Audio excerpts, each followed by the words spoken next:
most important thing Trump ever said. Always remember, they are coming after me because I am fighting for you. That's what's happening. Always remember, they are coming after me because I am fighting for you. That's what's happening. Always remember, they are coming after me because I am fighting for you. That's what's happening. Always remember, they are coming after me because I am fighting for you. That's what's happening. They're coming after you. Well, he's announced his new commission, Biden has, who's not president-elect. Another giant hoax on its face. And in the commission is like a legion of Satan. Ezekiel Emanuel that said he wants death panels of people killed at age 75 under government orders. He wants to bankrupt the United States under Cloud and Piven. He says publicly he supports communism. They have another scumbag on the board that says they're going to ration health care to Americans.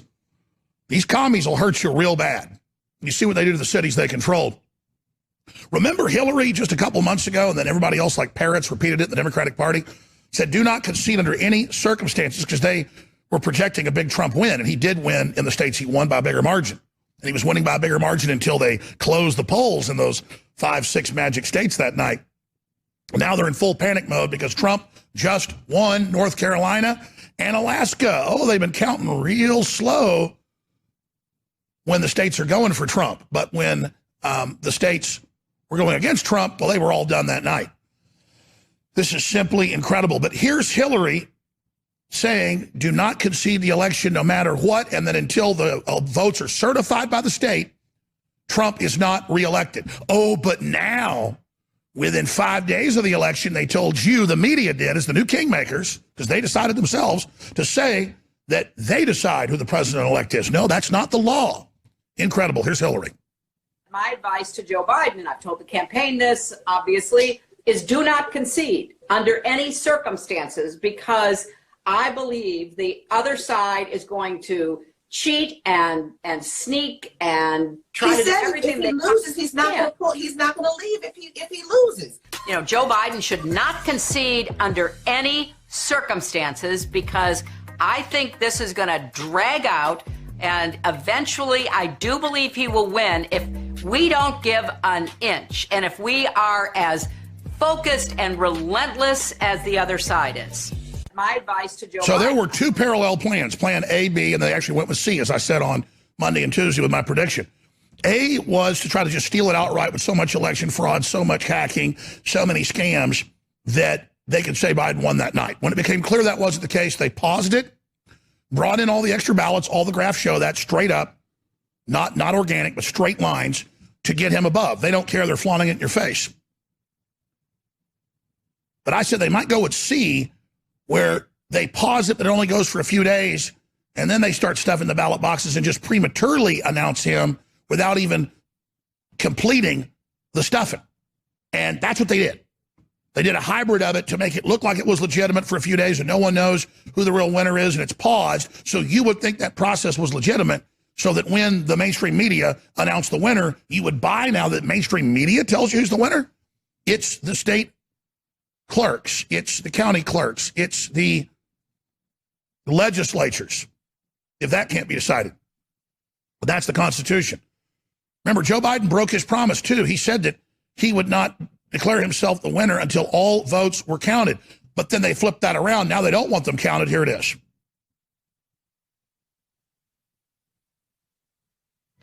Biden, final question for you. Will you urge your supporters to stay calm while the vote is counted, and will you pledge not to declare victory until the election is independently certified? Yes, and here's the deal. They count the ballots, as you pointed out. Some of these ballots in some states can't even be opened until Election Day. So there you go, folks. That was the plan all along, and they stole it in front of God and country, but they're not going to keep it. Joe Biden's going to prison. He's not going into the White House. The level of historical greatness, the level of historical developments, the level of the magnitude is unparalleled in my lifetime and in anyone else's lifetime living by any historical yardstick. The United States is fighting for its life in an internal civil war inside the federal, state, and local governments with a multinational consortium that is using stolen CIA tools to hack the election. That information is now coming out and is now confirmed. Evidence is pouring out all over the country as elections, state elections, local elections flip to Republicans, never to Democrats. As the counties realize they're under criminal investigation, they're going back and doing audits and reviews and finding, oh, sorry, we flipped all these votes from Trump to Biden, and in the process, straight ticket flipped it away from all the other Republicans. There's the headline on Infowars.com. Global exclusive. Civil war inside federal government. Raging. Trump moving against deep state coup plotters. Watch live. Now, I don't just have that from a lot of high-level sources at the Pentagon. I don't just have that from CIA sources that have been very accurate in the past. I can watch it happen from the enemy side with Brennan, former director of the CIA, voted for the communist twice in college, says he's a communist now, joined Wahhabism in Saudi Arabia, that's Al-Qaeda, that's on record. This America-hating sack of garbage put in all the illegal surveillance grids on you and your family, spied on the president illegally. He went on TV yesterday and said, we need a palace coup, invoke the 25th Amendment and remove Trump. He's so dangerous because he took over the Pentagon. And yes, he did. He's the president still. What happened? Well, you notice they brought in that former Special Forces commander who was a protege of General Flynn as Secretary of Defense. And then all these folks who have been very prominent, let's just say behind the scenes, have all been moved in to the Pentagon. And Southcom and all the boys down in Florida.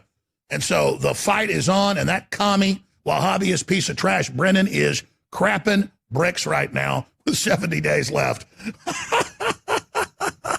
We are in the 79 days of hell with an actual Chi-Com-backed coup with thousands of videos and recordings of Hunter saying he's a Chinese agent under the head of Chinese intelligence. The head of it. And it's so secret the name's not even known. So, I mean, this is unbelievable. This would be like having video of the hookers pissing on Trump that never happened. Imagine if you had recordings of Trump going, I meet with the head of the Chinese intelligence. He gives me money. I'm under criminal investigation in the Southern District. My daddy's mad at me. I got my daddy the $30 million, though. My daddy told me to do it. I mean, this is ridiculous. Oh, and Ivan Raiklin, formerly with the Defense Intelligence Agency, and a lawyer, is going to bring you the real map that just so happens to be in the Pentagon right now and other places. You're going to get a bird's eye view here exclusively in the second hour about what's really going on and where Trump really is. These are the real numbers. He's a constitutional lawyer. He's been counsel to the Pentagon and to other folks, and he's going to be joining us, former Green Beret and a great patriot. So Ivan Raiklin is coming on the transmission, and Steve Pachenik's coming on. He's the guy that said 2 weeks ago on the show they were going to fire the Secretary of Defense and the head of the CIA and others. Did you hear they all got fired? You probably didn't hear about the CIA director being fired and a lot of other folks being fired.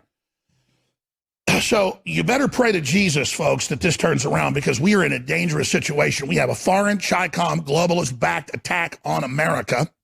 We have real bona fide election meddling. We have massive voter fraud, election fraud, deep state hacking. We know the tools and we know the programs that they use to do it, scorecard and the hammer, and it's all coming out. So when you hear that Trump has the proof and know who did it, he does off scorecard and hammer. And these are real contacts inside about the fight that's going on. It is absolutely unprecedented and so edge of your seat that I just can't even imagine growing up all these years, knowing about the New World Order, knowing they were infiltrating, taking over institutions, and to have lived at almost 47 years old as a father of four, as someone that loves this country, I know you love this country as well, to watch the actual attempted commie takeover with a consortium of billionaires who were tax exempt, wanting to bankrupt the middle class, and to have the new COVID by President-elect, which he's not, Biden, say permanent lockdown, Cloward and Piven to collapse us, and to have Club of Rome and the Davos group say, we're going to teach Americans to behave. You're not opening for 10 years, at least. And they said, when we're done, you will have basically communism. You will own nothing. You will have nothing. You know, Tony Montana is a fictional Cuban, and he's grabbed off the boat, and he's sitting there inside customs and immigration. And they say, where did you get that, scar? And he says, listen, I want to get away from communist. You own nothing. You have nothing. You eat squid 3 times a day. You're a slave. You've got a spy on every corner watching you. You're censored. You have no free speech. I want my democracy just like Jimmy Carter said. Folks, you look at what Tony Montana says as a fictional character, and we're now living under the beginning of that. Worse than that. They want to make you poor. They want to control you. I mean, Cuba is such a rich country. It was so rich before. Money, just products, great people just pouring out of it. Now look at them. They drive 57 Chevys, and they can't even get basic medicine. And you're witnessing the actual takeover of this country. I mean, this is it. If Biden gets in, it's over. They're going to gut the economy. They're going to bring you to your knees and then make you beg them and literally go to re-education seminars to even be able to have a job. They're announcing truth and reconciliation commissions. And you ask, why would they run a communist program when it's all these billionaires that control it? It was billionaires that put Lenin in power. It was billionaires that put Mao Zedong in power. They wrote op-eds in the New York Times, David Rockefeller. They sit offshore and give you a communist regime for a decade and let the communists exterminate your ass, enslave you, take all the men out that are strong, break everybody's will, and then they always put a bunch of tattling women in as minders to spy on everyone. That's how it's been since the days of Julius Caesar. The Romans have a manual. I never knew about it until I heard Thomas Sowell write about it decades ago. And I went and looked it up and found references to the manual of sugarcane slave owners in the Caribbean 500 years ago. And they translated from Latin the Roman management system. And they said in there, what we do is we bring in a bunch of slaves. Back then it would be German slaves 2,000 years ago. But in the case of this, it was African slaves. And we get the biggest, strongest man, and we beat him to death in front of the women and children and say, if you keep your men in line, we won't kill the rest of your men. And that's how feminism is set up, where everybody knows Aunt Jemima's in the house, the men are out in the slave pit. That's what this is. This is Roman slave techniques, okay? And that's just how this operates, ladies and gentlemen. And so women believe they're protecting everybody by going along with it because they have Stockholm syndrome. Women are about 8 times more likely psychologically, statistically, to go under Stockholm syndrome because it's an adaptation to survive. And that's why governments that are corrupt always kill the men because they know they're not going to submit. And Aunt Jemima's a nice, sweet lady. But if she caught any of the black men doing something they weren't supposed to, she'd go and have them hung. Well, that's your feminism now. They work for Bezos. They work for the billionaires. They work for the slave factories in China, and they are breaking this country right now, and they are coming in to take over. So when you see Black Lives Matter, and they all look like Aunt Jemima, they are, folks. They are literally Marxist, Leninist, Satan worshipers who follow Mao Zedong and say they hate men's very existence, and the only good man is a castrated man. And they're